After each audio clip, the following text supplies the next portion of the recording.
Good evening, everybody. Lindsay Stadel here. Today is Sunday, September 21st. Today will be my day 367. And on my day 365, I was given the opportunity to speak at a virtual conference. So I did not record myself that day, and I'm wishing that I had.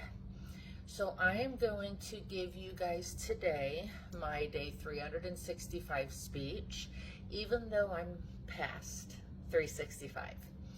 It is a little on the longer side, about 15 minutes, so hopefully you will stick around and listen to the whole thing. Good evening.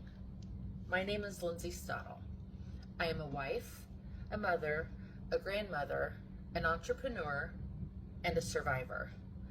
I am also a published author in the Born to Risk series and part of the Born to Risk documentary. Let me make a few things clear from the start. I am not a professional.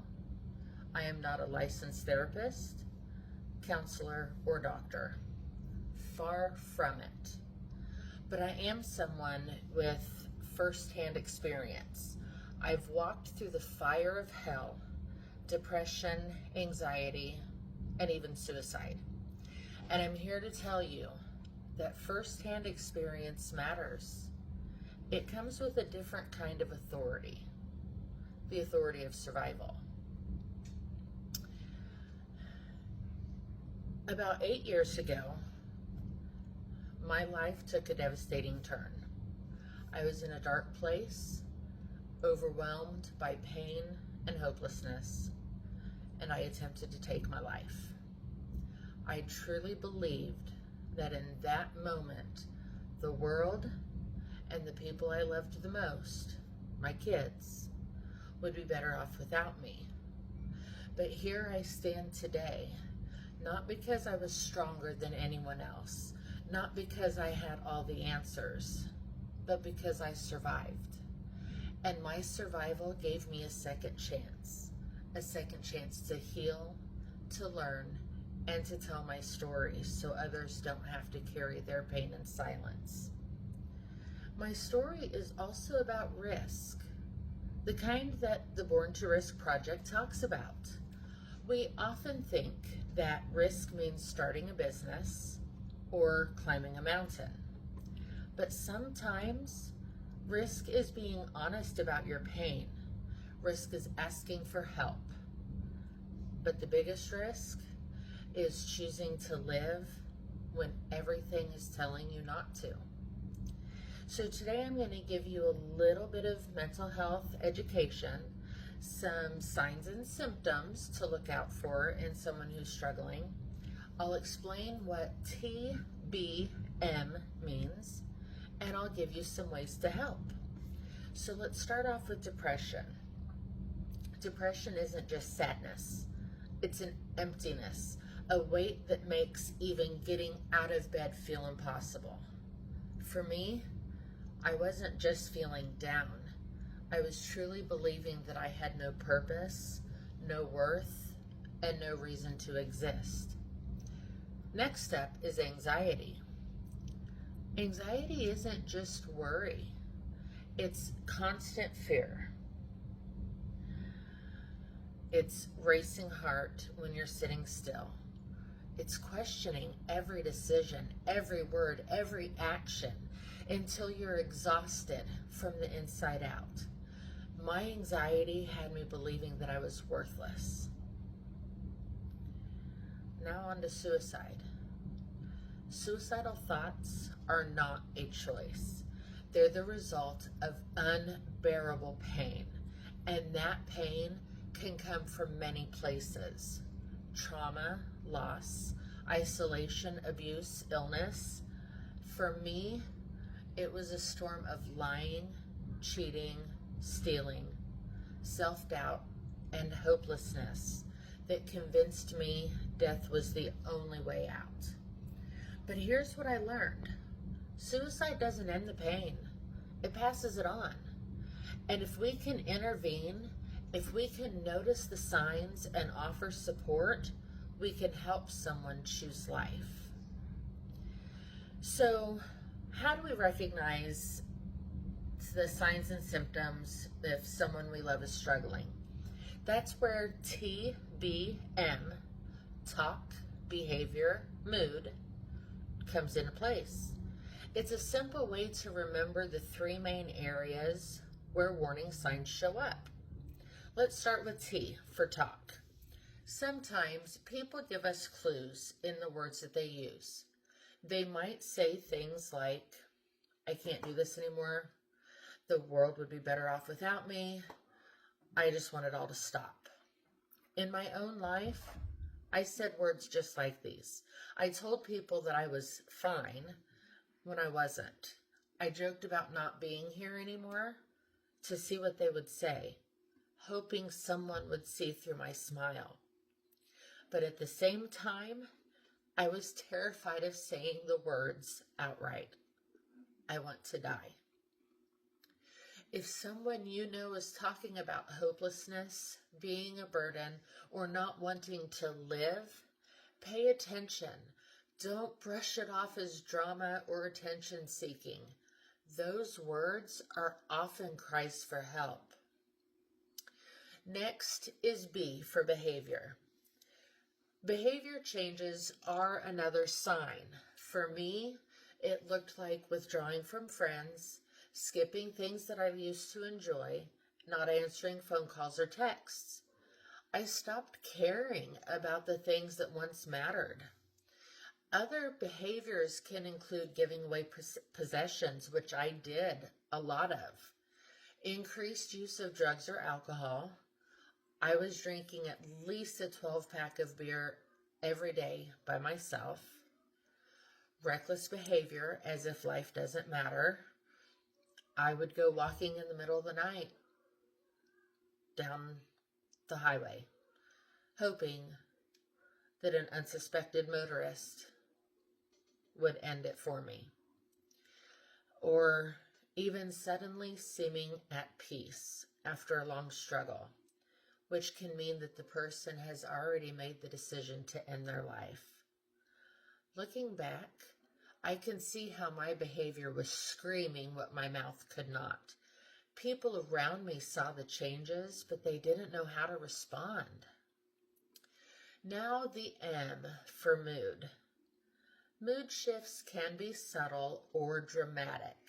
Depression, irritability, anger, shame, or even bursts of energy in someone who is usually down, calm. These can all be warning signs. In my life, my mood streams were extreme. One moment I was angry at the world, and the next I was numb. I carried guilt and shame that no one could see, but it shaped everything about my everyday. When you notice someone's mood has shifted drastically, or it doesn't seem to match who they normally are, it's worth checking in on them. Now, I also want to talk to you about triggers. Certain words, my watch keeps going off.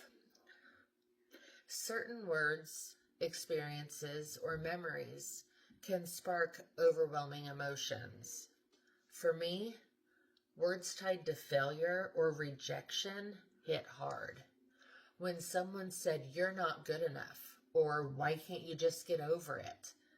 Those weren't just words. They became daggers into my heart.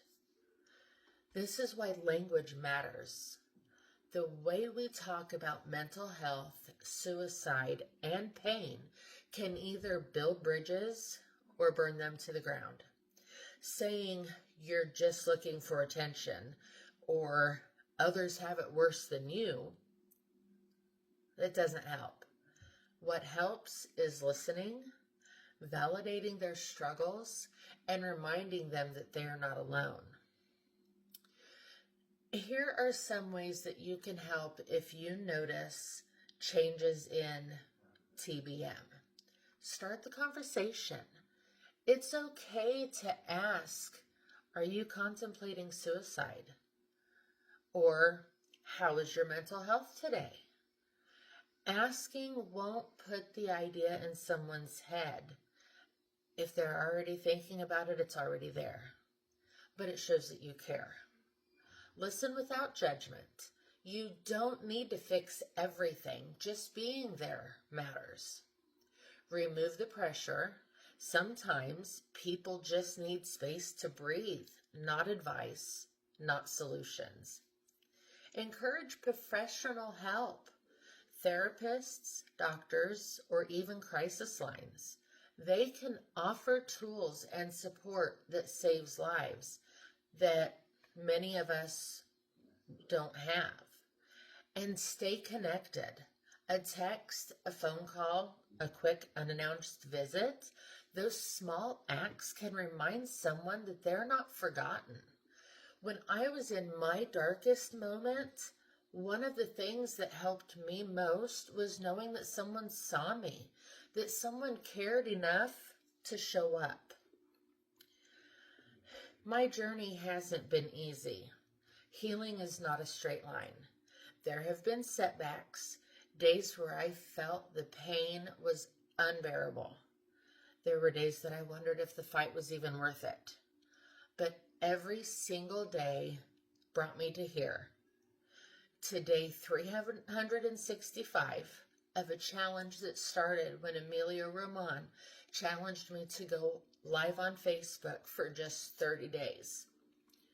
What began as a month-long challenge turned into a year-long journey of showing up, speaking my truth, and proving to myself that my voice matters. Today is more than just another day for me. It's a milestone. It's proof that we can rise from the lowest and darkest places. It's proof that our stories can change. Born to Risk taught me that risk is about stepping into the unknown. For me, the risk was telling my truth, sharing my story, and being vulnerable enough to say, I almost didn't make it, but I did.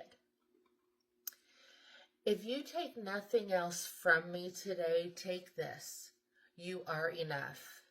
Your life matters. Your story is not over yet. Pay attention to the people around you. Listen to their talk. Watch their behavior. Notice their mood. It could be the difference between life and death. And if you're the one struggling, please hear me.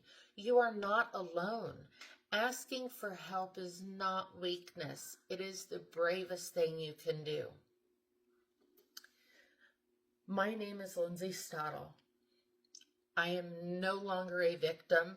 I am a survivor. And I am living proof that even when life tries to silence you, your story still has power. You are loved. You are wanted here. You are enough. Thank you.